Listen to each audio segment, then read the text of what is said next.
Good morning, everybody. I'm just finishing up my 5 mile walk. I try to walk 5 miles every day. So while I was walking, I started thinking about a particular subject that myself and some others on social media were talking about. Okay, so it's concerning the migrants. All right, so we've been hearing stuff about the migrants for the past 3 to 4 years, specifically starting at the border, the Mexican border, the way they were treating the children, so-called keeping them in cages or whatever they were saying, kids being kidnapped, and them just opening the borders and letting people in from all points, not just South and Central American Mexicans, but they had Haitians. There were Haitians at the border, and even Africans at the border, Mexican border, trying to get into the United States. So recently, people have been, and it's not really recently, I heard a young Pharaoh speaking about this. Now, these migrants, a lot of these migrants were earlier on, when he was still online. He hasn't been on YouTube or online for a minute. He was talking about how the migrants who were supposedly running from war-torn countries, dictatorship governments, and blah, blah, blah. He said, look at how nice they're dressed. They got new clothes on, they got nice shoes, they had backpacks, new everything. He said they don't look like they were running from war-torn countries. They don't look like they were running from war, period. I mean, people were snapping pictures of the older men and women smoking cigarettes and stuff. Wow, you don't look like refugees. I remember him talking about this some years ago. So today we're still getting these large influx of migrants, and they're coming in by the loads, especially in Chicago. It's been that way in New York, really, but now it's just like they didn't. It's it's a whole another new load coming into New York, and well, we know about California too. It's not old news, New York and California, but it's happening all over, and they're talking about putting these people in sanctuary cities, call them sanctuary cities, and they're giving these people hotels and monthly income and feeding them and stuff like that. I heard they were giving them Social Security, and I've been hearing all kinds of stuff. So people are now, especially in our community, so-called Black American communities, we've been protesting that. No, don't put those sanctuary cities in our community. And plus, we have our own problems. We have our own homeless, mentally ill on the streets. 50% of the homeless are former foster kids. You haven't been putting them up in hotels and helping them out like you're doing these people. We need help ourselves. Plus, they were talking about how a lot of the migrants were bringing crime to their neighborhoods, like we need more crime. So I was kind of, getting more into looking into this migrant situation, because at first I wasn't really interested. I was just, you get online, I stay on social media. You get online, that's all you hear. So I didn't have a choice but to run into it. So I started looking into it a bit more myself. And I was seeing the pictures being posted of again, men standing around, mostly men now, standing around. They look healthy, dress nice, look clean, look like they have been shaved, haircuts and stuff, but they're supposedly running from, particularly, I think, Venezuela, and there's crime. But the thing is, most of these migrants coming in, these particular migrants are men. They're men. You don't see no women. You don't see no children. You mean to tell me the men left their women and children in the country to fight a war? That don't make no sense. Why would you leave your people? You would be there yourself fighting, if nothing else, to protect them, or you would have tried to bring them with you. But we're seeing tons of men, just men by themselves. So I started thinking this over. You know what came to my mind about these men coming in here? That's a military. That's a military coming through the border, being let through the borders. And they probably don't come from any South or Central American countries. Maybe they do. But I wouldn't be surprised if, besides the Ukrainians, they are really European Blackwater military men being brought here to this country.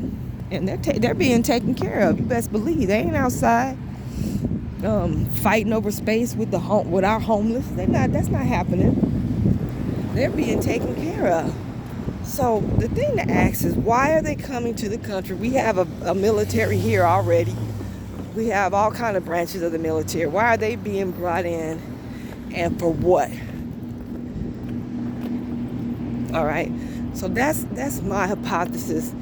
That's just one of them. The other hypothesis I have for this mass influx of migrants, immigrants, refugees, or whatever you want to call them, coming into the country has a lot to do with, good morning, a lot to do with replacement. They're a replacement population.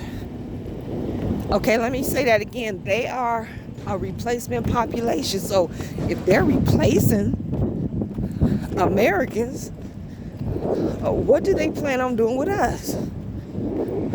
Okay? What do they plan on doing with us? I think I talked about this before. And I kind of feel this is another hypothesis that there's many reasons for this replacement population coming in. But for the most part, the powers that be, you want to call them the Illuminati or whatever you want to call them, they figure that Americans are unhealthy, drug addicted, mentally ill in large numbers, entitled, and they don't want to deal with that anymore. Okay? I heard something about Biden saying that we're supposed to be getting another round of COVID shots. And I heard that he's talking about making sure everybody gets a shot, whether they want to or not. Everybody get forced to get a shot. You know, I might just be wandering with that, but they're here to replace us. And that's just the truth of the matter. Why? There's more than one reason why, of course. So I want you all to be aware that these are military men coming into this country, and they're being stationed. And we're just gonna find out too late what it is about, because I don't know what can we do about it now except fight against the sanctuary cities, for one. But this government is up to something. It's not good. If they're trying to replace this population, they're going to kill it off, which is what they've been doing a fairly good job. But they're getting ready to up the ante. Okay, it's going to be all kind of Holocaust. They're getting ready to put on. It's going to be a medical Holocaust. It's going to be a drug addict Holocaust. What I mean by medical, you know how they got all of us, damn near all of us, on some type of pharmaceutical, whether it's diabetes, high blood pressure, got us radiation and medicine for cancer patients, this, that, third, and fourth. Almost everybody's on some type of medication. Psychological, psych meds, just about the whole population. If they were to shut this place down, something catastrophic was to happen, and these people can't get to their medications, a lot of them are going to die, period. Because especially I know for a fact about diabetes, and especially diabetes type 2 and 1 really, but most of the people who are diabetic type 2 and high blood pressure, you just can't get off that medication cold turkey. You got to get weaned off of that. So if something happens, these folks can't get to their medication, it's over. So, and what I mean by the drug addict Holocaust is now they're putting fentanyl and other things, mixing it with these people's drugs, trank, which is a horse tranquilizer and all that. And these people's very body parts are riding off.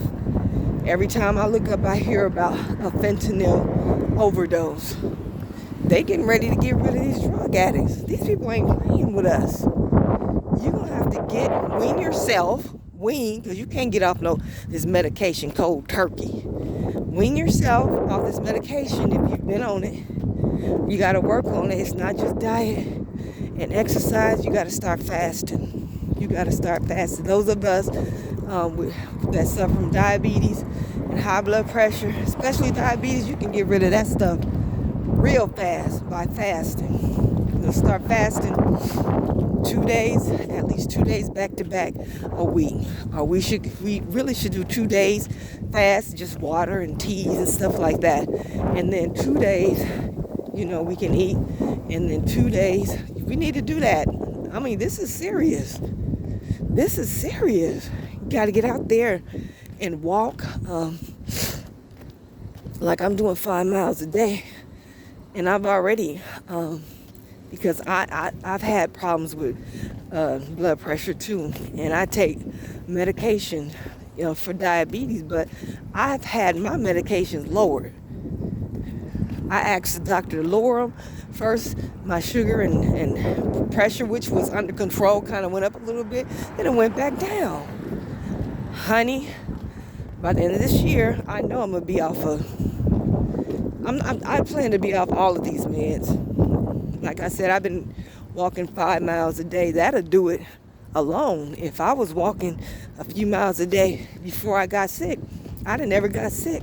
Because if you know anything about especially diabetes too, it cannot live in an active body. Diabetes will not make it. It can't make it. But you're going to have to walk and do at least an hour and a half a day. And you have to do it at least 6 months before you see a major change in your sugar and your high blood pressure levels. So I've been doing this every day since the beginning of August. So it was August, September, October. So by the end of this year, or the end of January, it'll be 6 months usually after, doing, taking these long walks like this for 6 months. It usually gets rid of these problems, honey. I am not going to be a part of the medical Holocaust. All right, so there's so many things going on. We have to be aware. We have to make other people aware by just doing a video. You just do a video. Talk to your family. All you can do is talk. They don't listen.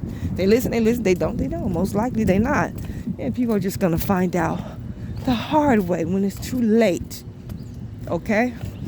So that's what I wanted to say to y'all. Again, stay stocked up on food. Get canned goods with no salt, low sodium and stuff like that. Cut down on the sugars, get out and, the bad sugar, white sugar. Just get on your fruits, your teas, your waters, your walk, your good diet, vegetables. We got to do this. Get you a bug out bag. I've been hearing that for years. A bug out bag, have you some weapons. It's sad, but if you don't think something as big is about to go down, honey, you just might get caught up in it. Okay, so y'all, let's get ready. Let's be serious. Thank you for listening. Love y'all. I wish the best for y'all.